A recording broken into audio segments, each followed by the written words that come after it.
L'histoire que je vais vous raconter, c'est l'histoire de Jacques Robert. Mais en fait, Jacques Robert, il est mort. Mais bon, avant de mourir, il avait comme une triste mariole. Il avait une petite ferme. Et puis, avec sa femme, eh ben, il avait eu un gars. Et puis, comment... Le gars, il était devenu curieux. Et forcément, ils étaient du côté de Tichin, mais le gars, il n'avait pas été nommé avec Tichin, mais curieux. Quoi. Donc, il était à Noyelles-sur-Vilaine.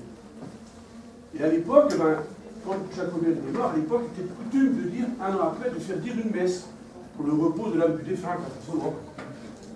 Et là, donc, c'était le moment de la messe, quoi. Donc, le curieux, il était venu la veille au soir, parce que ça faisait là, au moment de venir, il était venu chez sa mère, le soir, pour assister à la messe le lendemain. Et puis le matin, ben, ils se préparent tous deux, même la petite dame, bien sûr, elle est émue, quoi, bien sûr, d'aller à la messe pour son bonhomme, tout ça. Alors, ils se préparent, et puis ils vont tous deux à Pieux, parce qu'à l'époque, on allait à Pieux, bien sûr, ils vont par le chemin, rejoindre l'église de Guichin, pour assister à la messe. Et puis, enfin, la messe se passe bien. Et puis, les curieux de Guichin, ils te connaissent d'avoir un jeune abbé comme ça qui te venu. Alors, ils vont discuter avec lui après la messe, comme ça. Et puis, ils l'invitent à dîner.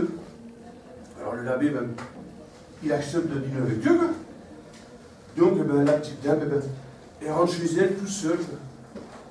Et puis, elle te triste, ça te tombe au mois de novembre, il faisait moins bas que la neuve, parce que comme cette semaine un peu, il faisait de la pied, quoi. Alors, ça pavinait, quoi, ça te porte. Elle rentre gentiment par le chemin, puis elle songe, elle rageait, comme il disait Albert Poulain, elle songe dans sa jeunesse, tout ça, qu'elle avait été heureuse, tout ça, avec son boulot, tout était bon avec elle, tout ça. Et puis, maintenant, ça te peint triste, quoi. Le chemin lui paraît vraiment triste, quoi. Alors, elle marche tout doucement, toute seule, pour son bain. Et puis, des grosses larmes coulaient sur ses joues, ça. Et elle arrive dans sa maison, et puis elle rentre dedans, elle remet un bout de bois dans le feu, et puis elle se jette là, et puis elle part à pleurer, mais elle continue de penser, quoi. Elle est dans ses pensées, comme ça. Et puis la porte est restée ouverte, parce qu'à l'époque, les cheminées, ça fumait, vous savez, il fallait laisser la porte ouverte, parce qu'autrement, ça aurait fumé la maison partout, quoi. Et là, il y a un bonhomme qui arrive, il toque à la porte, ça ne répond pas. La bonne femme qui est dans ses pensées, tout ça, elle n'entend point. Il retoque une autre fois, puis il pousse la porte un petit, et puis il veille la bonne femme qui était à pleurer. Alors, il s'approche. Qu'est-ce qui vous arrive, ma pauvre dame, à pleurer de même, tout ça? Oh, c'est mon défunt bonhomme, ça fait un an que le bon Dieu me l'a pris, tout ça. Là, voilà de raconter toutes ses misères. Raconte ça au bonhomme. Si tu lui dis comme ça, si seulement, il était au paradis. Ça me soulagerait un peu de savoir quand même. Le bonhomme lui dit, oh ben, vous savez pas la chance que vous avez. J'en viens du paradis, là. J'ai eu une permission à grand-peine de Saint-Pierre pour justement aller dire à ma mère que du côté de Redon, là-bas, que j'ai été accepté dans le paradis. Alors, si vous voulez dire, mais comment vous dites votre bonhomme? Jacques Robert. Ah, c'est bien ce nom-là que j'ai entendu quand je suis sorti là. Il discutait avec Saint-Pierre, Saint-Pierre n'avait pas laissé rentrer. Ah bon? Et Bouchy, il faut voir comme il était à nous. Il avait un méchant drap tout percé sur le lit comme ça. Il n'a pas question de rentrer dans le paradis comme ça. Hein. Alors il avait beau implorer Saint-Pierre, Saint-Pierre sans pitié, pas question de rentrer comme ça. C'est bien ça, c'est bien Jacques Robert que j'ai entendu. Oh, alors la bonne femme a dit, mais c'est pas possible, il dit qu'il est si frilou, tout ça. Et vous aviez donc tous les habits qu'il fallait pour rentrer dedans? Ah ben oui. On avait mis dans ma bière, moi, des bios habits, tout ça, des belles chemises, tout ça, ma pipe, mon tabac, tout ce qu'il fallait, ben. Ah bon? Oh ben si j'avais su ça, tout ça. Alors ma petite dame qui lui dit comme ça, si vous voulez que je vous rende service, vous n'aurez sans doute pas d'autre occasion, hein. Je vais pas vous emmener quelque chose pour votre bonhomme parce que j'y retourne dans 2 ou 3 jours. La bonne femme, ni une ni deux, elle va chercher ce qu'il faut dans le placard. Elle ramène un grand manteau d'étoffe que le bonhomme avait fait faire un petit cas avant de mourir, il avait fait ça. Quasiment neuf, quoi. Le bonhomme, il regarde ça. Bien sûr, avec ça, il aura plus chaud, mais c'est pas ça qu'il faut. Faudrait des biodraps, quoi.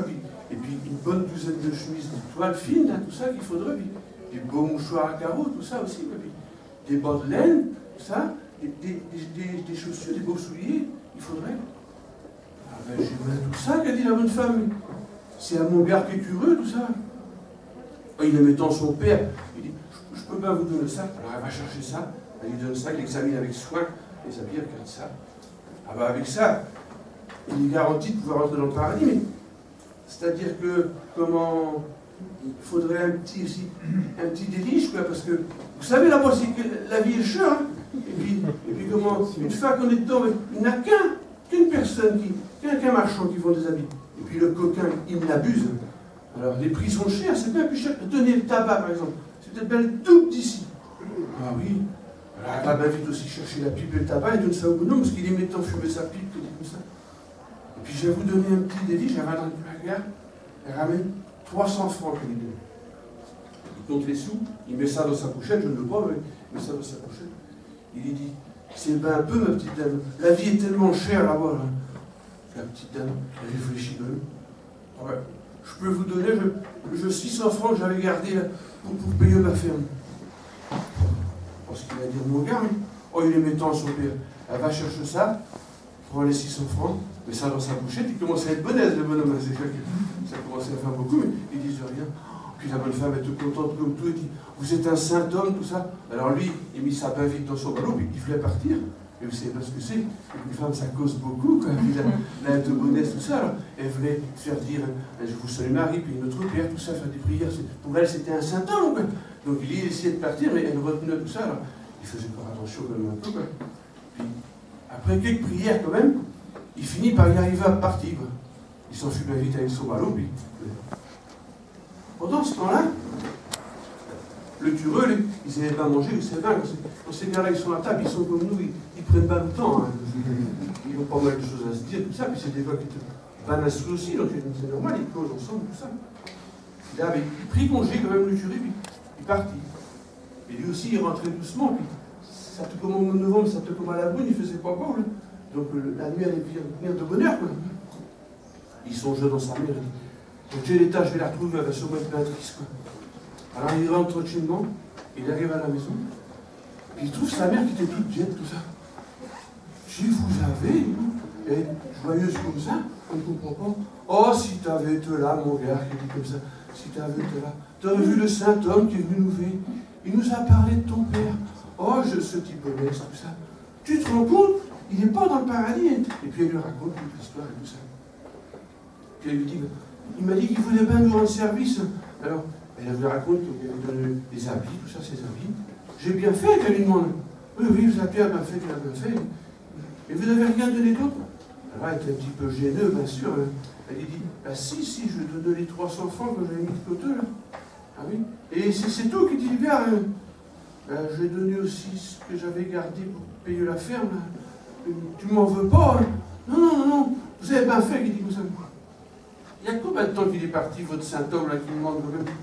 Bon, ben, si tu veux le rattraper pour le remercier, il n'y a pas une heure qu'il est parti. Il ne doit pas être rendu au pont de Canu.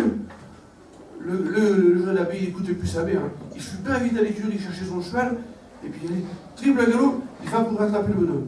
Il fut bien un truc sur de la brine comme ça. Il voyait bien le bonhomme, parce qu'il était chargé, le bonhomme, c'est qu'il ne marchait pas vite. Donc, il fut bien au loin. Oh, l'autre, il sentait bien aussi, qui dit, ça te prend pour le remercier. Sur la droite, il y avait un petit champ de Jannick qui était là. Il rentrait dans le champ de Jannick, et comme c'était à la brune, il se cachait par là, le loup. L'abbé, il arrive là, il attache son cheval à la première branche par là, et puis il rentre dedans. Vous savez pas ce que c'est, ils étaient en soutane à l'époque. Il lève la soutane, rentre dans le champ avec la Jannick, forcément c'est pas pratique. Hein. Le vlad arpenteux par tout le champ, tout ça, il cherche pas moyen de trouver l'eau. Il a dit, je le trouve. Pendant ce temps-là, le volume, il est sorti. Il vit le cheval qui est dehors là. Ah, de la nuit, ni deux, 1000 ballots sur le cheval, il monte dessus, et puis toute la rue s'enfuit. Le tueur, il cherchait. Au bout d'un moment, il en avait marre de cette ronceau, il part partout, et puis il sort. Enfin, il va se rendre compte que le cheval était parti. Il s'était coiffé en bobineux. Quand il va rentrer à la ferme, tout penaud, bien sûr. Il rentre à la ferme, et puis il veille sa mère qui était suciote de la porte, elle l'attend. Alors, tu l'as rattrapé, tu l'as remercié? Oh oui, puis comme il était bien chargé, je lui ai donné mon cheval pour qu'il aille plus vite au paradis. Et voilà le bout.